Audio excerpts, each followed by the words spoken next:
y'all? It's your girl Toyia T, and today we have a great episode for you. I want to say happy.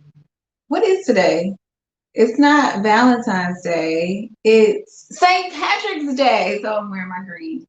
So I want to say happy St. Patrick's Day to everyone.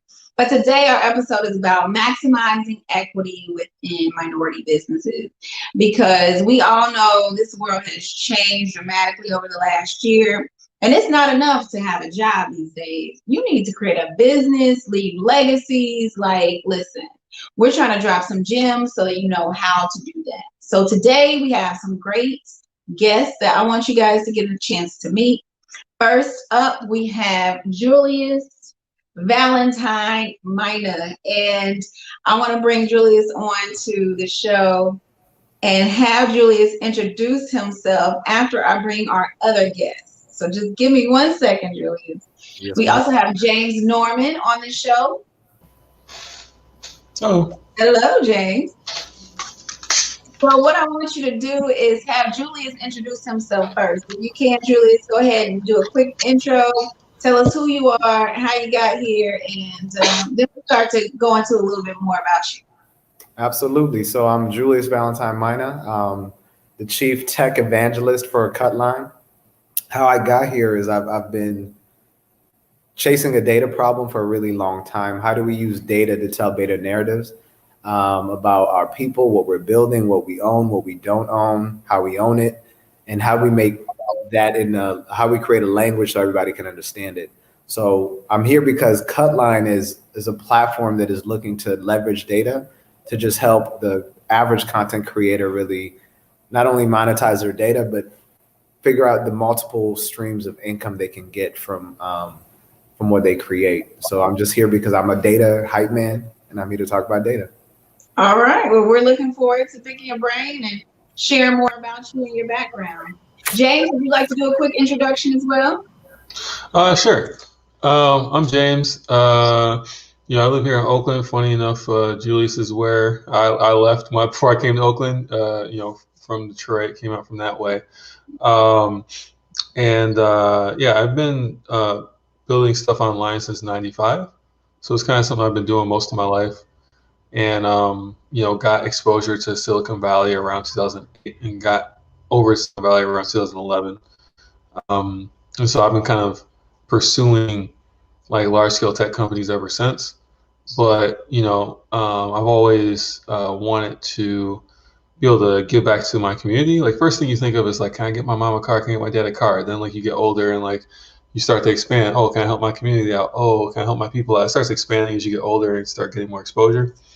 And around 2013, I was really focused on like how could I generate enough revenue to invest in other Black founders.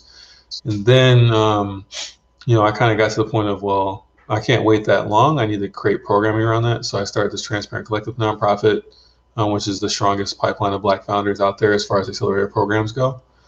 But then I realized over the past couple of years, as I dove even deeper into it, that for us to kind of create social equity, it's really based on money. I've always known about the money. My parents are social workers. My dad's run a nonprofit his whole life.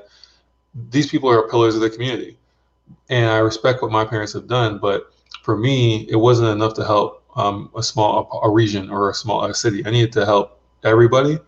And that's always been about the money in hand. And so I've more recently realized that the biggest economic event of my lifetime and my parents' lifetime is tech. And the last time we've seen some sort of transfer of value like that was like, back with the GI Bill, like home ownership in the 30s and stuff like that. And so if we miss this boat, there will be no social equity in my lifetime. And I don't really want it to happen. So I'm really on this mission now to get the capital in hands of Black tech entrepreneurs who will build diverse companies that will kind of mint the millionaires of tomorrow so that we have the economic power to create social equity. Absolutely. Well, we're excited to have you today. We want to make sure that our audience learns from your mistakes so they don't have to relive them, right? In terms of building and setting up their structures and their any type of deals that they might be making. So we'll just jump right into it.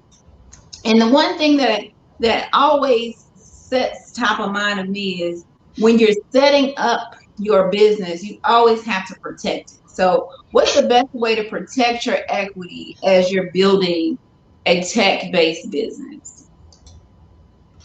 And Um, either of you guys can answer first. James, if you want to answer first. yeah, I think it's a pretty broad question. I'm sure Julius has some stuff in mind. Um, uh, I'll take the standpoint of like actually thinking about I started a company. Now, hopefully you have a co-founder. 94% of Black founders are solo founders though, so let's just pretend we don't.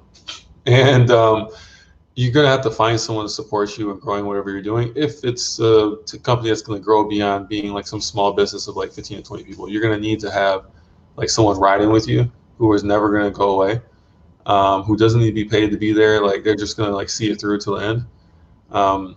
You need that person with you, and so like you have to give up equity in that position to make sure that that person also feels like they're owning the company, so they stay for a long haul and so that they get what they're worth. Um, so all that to say, like, you don't just give out equity willy-nilly to people, but if the person's your partner, then you want to make sure you're giving them something that is a reasonable share for at what stage they came on. If you already had a product and a customer before they came, you probably not going to give them 50% or even 30% of the company, but you might give them 20%, might give them 15. So like kind of gauging where you're at in reality, not where you're at like in your mind, right? Like people can be super hyped up about what they're doing. The next big thing, I'm gonna give you 1%. That's not gonna work. It's not gonna get you where you're Okay. going, right? So Right. like have a sense of reality, but once you do have that person, once you do that founding team together, or whoever you're rolling with, you split the equity like reasonably there, then you know, um, being cautious around how you distribute it, but being intentional. Like I'm giving this person 1% because I believe they can achieve this, and I put them on, I guess what you call the vesting schedule, which is pretty standard. Where like you're not gonna really get the equity until you make it a year, so you have like a 1 year cliff. And after that, you have to vest the equity evenly, like each month for like 36 months or 24 months, wherever you decide. But that basically makes it so that you can make a bet on someone and be like, I will give this person 2% as an employee or whatever it is.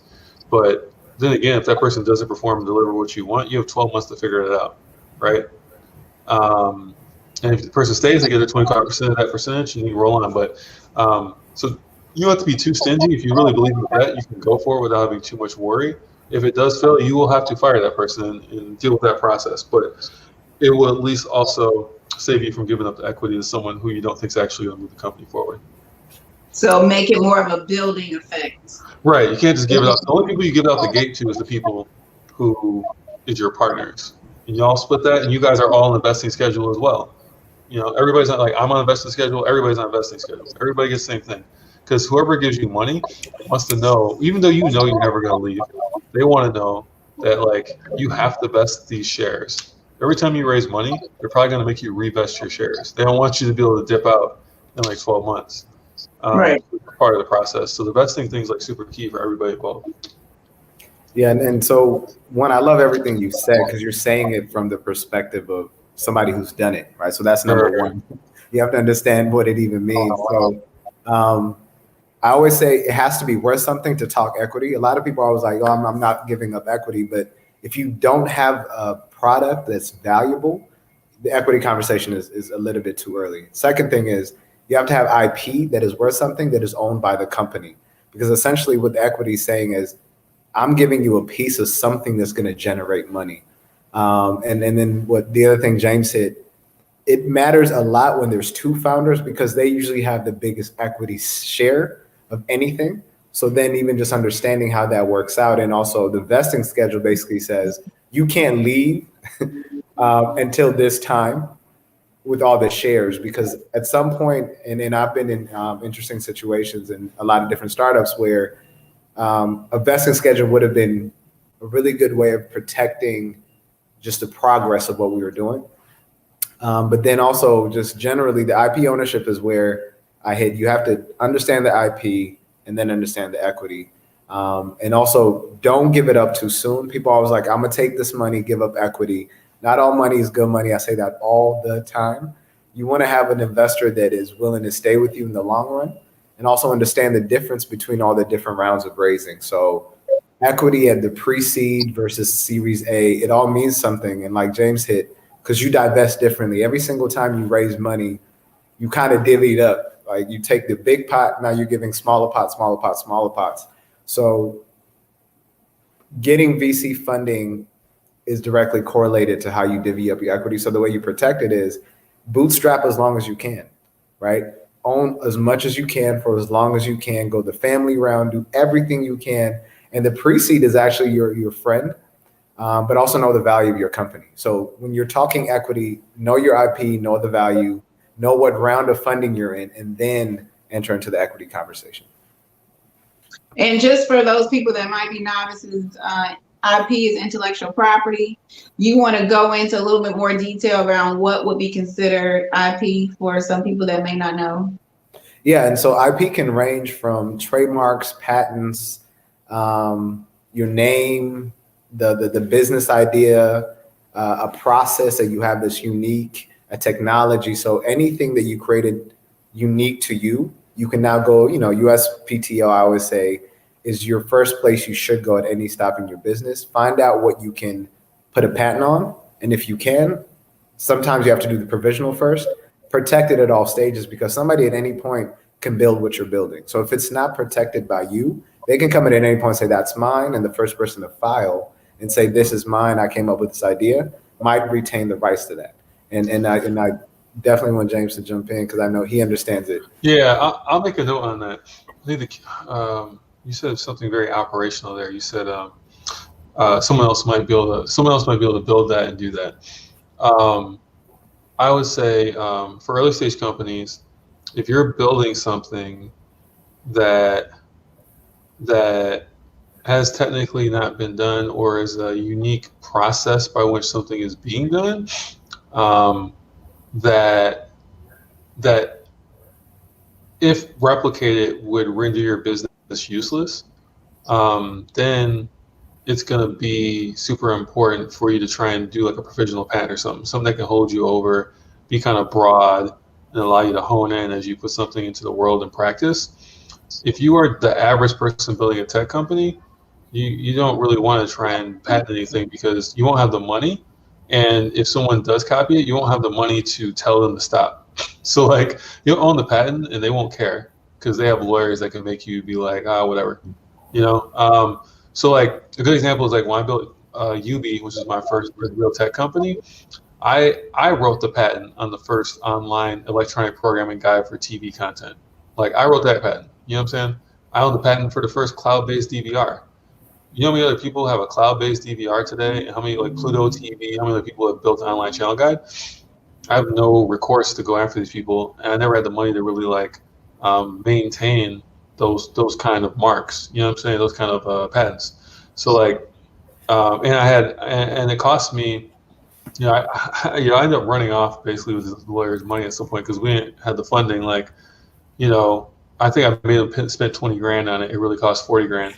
And I wrote most of it, like all the research and shit. Like, I did electrical engineering. So I wrote most of the patent and I did the designs and all that. They basically were organizing it and verifying it. But like, that took weeks of like deep work and $40,000. And I only had $120,000 to start. So like, waste of money. If I have $120,000, I need to build something and like get it sold. So I think like for me, when people are in the healthcare space, get a patent. When you got like some algorithm that you developed that is outputting, like organizing data in a new way that's not been done before, and that's going to be like your real IP, like get a patent. You're building an app or a website or something, you better just build it and move as fast as you can, right? Like, my product, technically someone could build it. Someone could technically build Pilotly, but no one's done it because I'm the one who thought of it, and there's actually trade secrets behind how we do what we do. There's nothing wildly technical about it, but there are certain trade secrets that allow us to stand up a product that can get insights from different types of creative content. And so without that internal knowledge, it becomes really hard to build what we've built. Not to mention, it's hard for people discount the idea that hiring engineers is hard, and Right. hiring engineers who can hear you speak English and translate it into code is even harder because most Communicating with engineers is right, tough. communicating with people, these people have no Right. sense. You know what I'm saying? Like, I have the advantage that I can code, so like I can translate a little bit, but I'm often frustrated on a frequent basis, even with my own team. So Right. like these people have been doing this, and they help me build most of the product. So people discount how hard it is to build. So I think people underestimate, right, that communication piece. I always go back to that scene in Office Space when he says, "I'm a communicator. I communicate." And he's not communicating, right? right. So when you think about some of the, obviously you had several different businesses, James, and you, Julius, as well. In terms of structuring your businesses, is there anything in particular around structuring the deals that might be helpful for founders that are just getting started? So I'll whether give you that be, yeah. setting up an LLC or Yeah, I'm gonna give you the tech founder perspective. Like you can go to Clerky, maybe something like that. They'll get you set up with the proper stuff. You don't even gotta think about it. You pay $700, they'll set up your whole thing. You write your name in. They'll make your articles of incorporation, set up some initial bylaws, like everything. But ultimately, like to operate in Silicon Valley, you need to be a Delaware C corp. Like, that's all there is to it. Like if you're an LLC, you're just gonna have to change later, and it's gonna be more trouble for you. So there's not a lot of tax issues there or anything. It costs like $50 a year or something. Like it's not a big deal. The challenge is that if you're building a small business, it's probably not the way, because then you got like right. this whole double taxation situation going on. You're a C corp and all that. But if you're building a startup, like that's your option. So that's my short thing on that. And so I'm gonna do one quick plug because I liked what you said in the last conversation. So for everybody listening, USPTO pro bono, whenever you want services for anything that might have a government structure, there's free services available. So you can get a pro bono attorney to figure out your IP, and that trade secrets is the secret sauce. A lot of companies do not release their sauce because, like Coke, they literally hide their recipe and they'll never share it because if they do, they lose it. But in terms of structuring, how to structure a company for regular companies, and once again, so I've been in government for a while. I worked at the Minority Business Development Agency. I'm at U.S. Census Bureau now. Understanding the designations that apply to you is something that is one of those tricks that you should do, because it doesn't take long, right? You get your DUNS number, your SAMS number, and all these are government jargon. You just set up your company. If you have a business, go get any designation that applies to you. It might take you literally 2 weeks to 4 weeks, and it's all just paperwork. Paperwork you should have anyway. So when structuring your business, you should have everything in a file. So if anybody asks for it, you should be able to put it in a system, in a database. So women-owned, minority-owned, hubs-owned, these are all things that you should research. And SBA does a really good job at giving this to you. So that's one.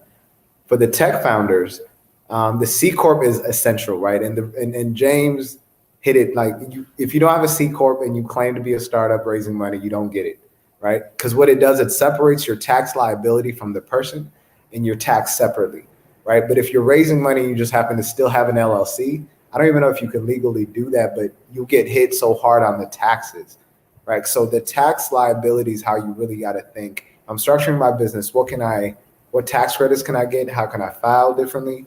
And then the write-offs, right? It took me a really long time to realize that an LLC is something all of us should have had at year one.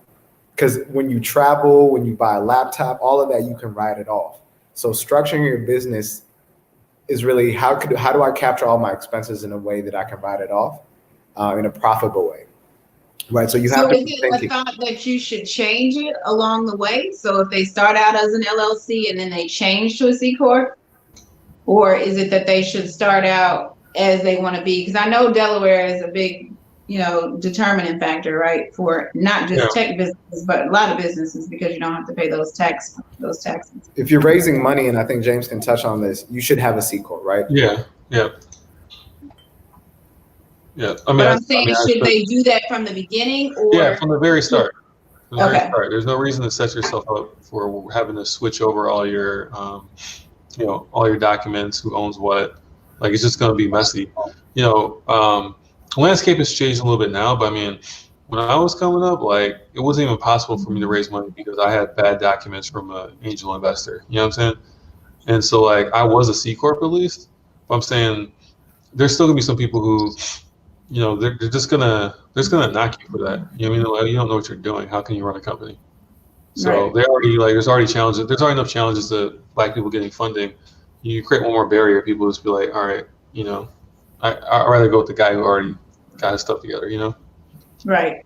So that's one of those key pieces of advice that I think you kind of learn along the way, right, from doing it and getting nicked, where they say, oh, he doesn't really know what he's doing. Are there other things that you think back to yourself 5 years ago? Are there other things that you think you have learned that you would love to just kind of bring back to life if you were to do it all over again?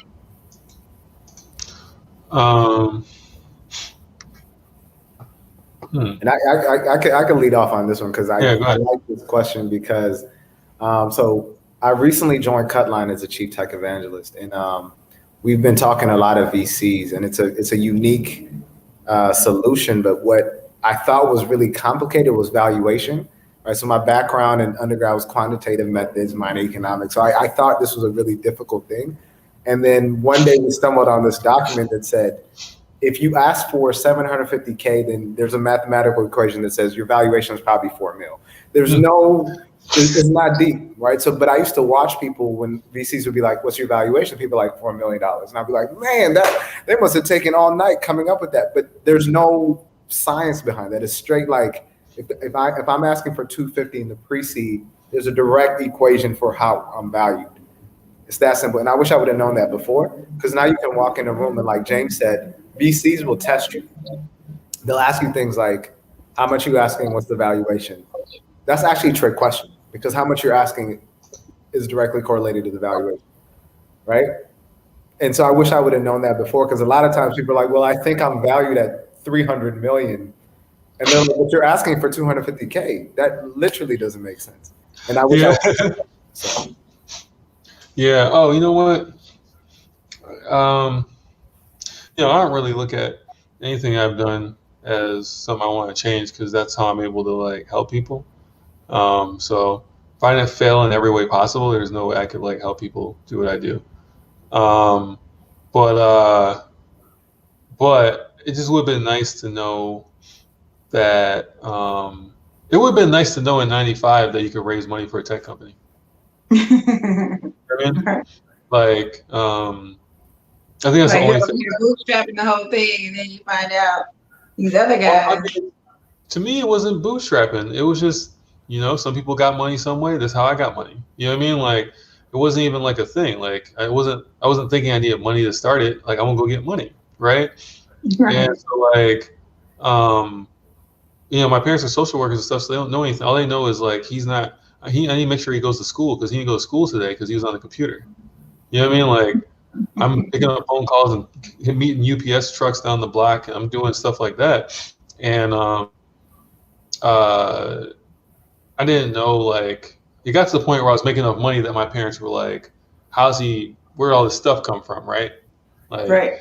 You know what I'm saying? And what are you doing, James? We want to make sure this is legal. Right, exactly, right? So it's like, so now they've sat down with me and went through this. This is how a spreadsheet works. How much money are you bringing in? Like, what are you doing here, right? It's tens of thousands of dollars, right? And so it's like, well, you're not budgeting this because you don't even have real lot of money in your bank account. And I'm out here done bought every video game, all the speakers for the car, whatever shit I want to buy. So I started learning, like, financial literacy, because otherwise I was blowing through tens of thousands of dollars. And so I guess if I knew at that point that I could literally wrote a PowerPoint deck with my parents and sent it to a VC in Silicon Valley and received $1 million back, that I wish I had known. Because I had so many people that got to, even though it was a boom, I mean, many people who got the benefit from that, who didn't build anything significant and weren't even making revenue at the time. You know what I'm saying? And here So you are making money and don't realize that you can I don't leverage. even realize like there's anything there. So like that's the one thing where I wish it's just a knowledge skill gap situation. I just wish I knew more earlier. That's all. And then if I may just real quick, I think the other thing to that point, I wish we tell more startup founders that the pre-seed is based on people who have not actually built anything. So it's actually a risk round, right? So you're actually coming in, and a lot of minority founders think I got to come in and say I got everything together, but that's not what a pre-seed is.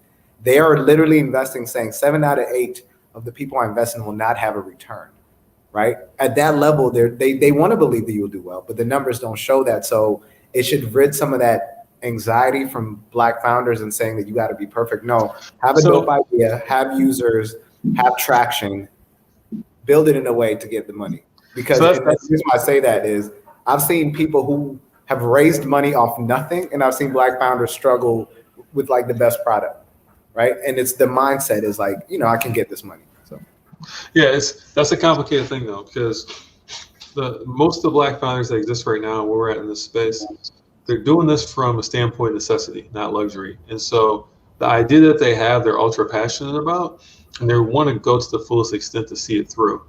And the white folks that are pitching to get this stuff are doing this from a standpoint of luxury. It does not matter if they see it through. They'll just have another idea a couple of months later, and they'll try that and get a few more dollars from their friends and go, Right. hang out with their buddy or whatever, sleep on their couch, and they'll try and try again, because no idea is so sacred to them. For Black people, our ideas happen to be more sacred to us in most cases, it seems. And I think it's because we believe so much that it can change not only our lives but people around us. Mm-hmm. So it's challenging to show up to those meetings in the pre-seed without a product in hand or things like that, because it's already stacked against you. People don't invest in Black people with ideas. Like there's no trend of that. And so it's a double-edged sword where you're right. The mentality is different. And so it's like you show up without the product, people are going to knock you in and say, well, I'd like to see some traction on this, because they have bias against you as to whether or not you can actually achieve it. But you show up with the product, and now you've boxed in the dream. You're supposed to be pitching something that is intangible, that is like out of this world, that's going to change something in the world. But once you have a product, you have a basis on which someone can decide how much you might be able to make, or how big you can make it, or how fast you can move. And that is also a barrier in most cases, unless you build something that has wild growth out of the gate, which is just rare. So it's this fine balance that I can't even say I fully figured out. But I can tell you that up to now, I've always encouraged people to have something functioning and selling when they raise capital as a Black person. But I get to come in as an advisor there and help try and shift their mindset in their storytelling to be so even if it exists, the story you're telling is not so focused on it. It's more like Julius is saying, it's more about the idea. So if someone asks that question, well, yes, it is working, but the thing is, so now I'm really leaning, like I said, I haven't really walked someone through this before, but like now I'm going back to what you're saying, Julius, like I feel like then when they ask the question, like, well, how do you know this will work? Or how are you gonna get this started? Well, actually it already is started. So this is kind of where we're at, but I know by getting this capital, we're gonna take it here. And so I've already got you super excited about this idea, but now you just want to like get some sort of verification that I can do it. And so what happens is we come in reverse. We're all hyped that we got a couple customers using something, but no one cares. So like it's all in the way that we present it. Yeah, if we can tell the story first, and then the product and the traction that we have as an afterthought to a source, then you can verify that you can do it while focusing on the big idea, because that's all that really matters. Well, guys, we are out of time. I do appreciate you taking the time to sit. I know that was quick. It went really fast, which is crazy because it was just dropping nuggets here and there. If you want to just do a quick last words, James. I'm gonna try and be as encouraging as possible, but my quick last word would be like, understand what you're built to do. Like everybody's not gonna start a company that's worth $100 million or $1 billion. Know that being in the first 5 employees is just as important as being the founder. It's almost just as important. And you can have ownership over that and be happy about what you've done. Don't be stuck in the mindset that you have to start something, because it is really hard. And if you do start something, don't do it alone. Like, find a community or a network to lean into, because you're most likely going to be a solo founder if you're Black at this point. So like, find someone to lean into so you can see your way through. Because if you try and do it solo, like, chances are high. So, try and have a support system around you to go down that path. Right. Thank you for that. Julius, any last words? Absolutely. Get a team around you that believes in you. That's always a thing. And think of it as hip hop, right? You're dropping a single, but come up with the whole album, but all you drop is a single. So whenever you talk to people, straight out the trunk, straight hip hop, people got to buy your single. If nobody's buying your single, drop another single, but make sure you're in the lab cooking a whole album. And that's how you have to think of what being a startup is, because you're scaling. You might sell one track, but eventually you're raising money to pay for every single track to be out in the public, right? And it's that simple. But if you believe in your single, get people to believe in it, and it's that easy. So thank you. Shout out to James. Man, can I throw one more thing in there, man? Because he Go ahead. One more. He had a quote with me, because I've been working on this. I'm not going too deep, but this whole theory around the analog between the current state of Black people in tech and hip hop. And so I think that the inspiration should be that people like myself, this goes back to, we're like from the Grandmaster Flash age. Yep. People right now who's starting this stuff know that you're at the like precipice of early 90s golden era. And that like what's going to happen over the next 10 years is going to be pretty significant for Black founders, and you're going to see more Black unicorns emerge, more Black fund managers emerge, and you're going to see the Jay-Z of this emerge. You're going to see the Diddy of this emerge from the fund management side, and yeah, and that's going to be all over the place. Don't forget about the Faith Evans. Yeah, you're going to see the Mary J. Mary J. All right. Well, I appreciate you guys. We're going to go ahead and pay our sponsors. If you want to catch up with them, you can hit James Norman on LinkedIn. You can hit Julius Valentine Maina on LinkedIn or on his Gmail. Thanks again, guys. We appreciate you. Have a good night. Today's episode of The Plug is sponsored by the following companies: Game Time Budgeting, an award-winning financial fitness firm that helps employee groups and individuals develop easy-to-duplicate systems for saving more, spending wisely, and living debt-free. Visit www.gametimebudgeting.com and start making your money behave. Shannon Crutchfield of Coldwell Banker Realty is available for all of your real estate needs. Whether you're a first-time buyer or seller, or if you're an investor looking to start or prune your portfolio, Shannon is ready to help you reach your goals. Ready to get sold by Shannon? Call her today at 513-476-1568. Integrity Development Corporation provides innovative tools to improve respect and performance for an inclusive workplace. For more information, go to www.integritydev.com.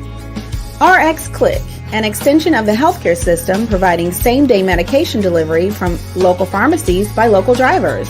To learn more, please visit rxclique.com. Ask your pharmacy if they are a partner today. The Lewis Law Firm, Carl Lewis, Attorney at Law. Call him when you need him at 513-632-9542.